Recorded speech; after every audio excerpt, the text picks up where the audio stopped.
Mwaka wa 2007 majambazi waliokuwa wamejipanga vilivyo walivamia gari hili la pesa na kuwaua papo hapo maafisa wa polisi wa utawala waliokuwa ndani ya gari hili.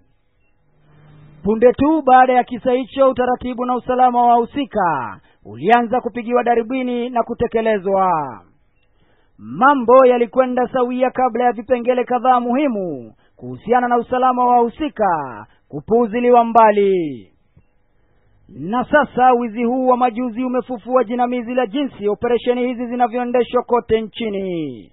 Sheria ni zipi kwa wafanyikazi na askari wa polisi kuhusiana na siri ya pesa?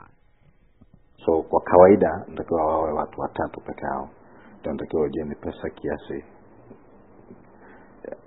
kiasi gani kimebebwa na kinaenda kupeanwa mahala fulani. Baada ya mauaji ya kinyama ya maafisa hawa, kipengele cha pesa kumwagikiwa na wino wakati wa jaribio la wizi kilijadiliwa, lakini wandani wetu wanatuarifu kuwa kutokana na tamaa za kujifaidisha, swala hilo lilipewa kisogo. Ni ubinafsi, because hawataki kutumia pesa kuhakikisha kwamba hizi pesa zinasafirishwa kwa usalama. Na kwa sababu wana ubinafsi ambao hawataki kutumia pesa, wanatia hata maisha ya askari ambao wanasafirisha hizo pesa katika hali ya hatari. Muhifadhi wa nambari ya siri ya sanduku la pesa pamoja na kampuni hizo kutotambua mahala gari lao lilipo ni swala jingine tata linalowapa mwanya wahalifu. Magari mengi ambayo yanasafirisha hiyo pesa bado hajafikia kiwango hicho.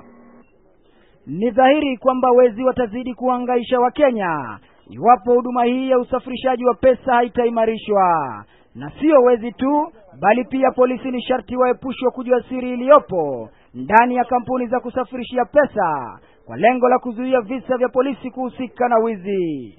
Yote 9, 10 ni kwamba polisi wanahitaji vifaa spesheli kama vile vazi maalum ya kujikinga na risasi almaarufu life vest, pamoja na gari iliyo na nguvu ya kudhibiti risasi.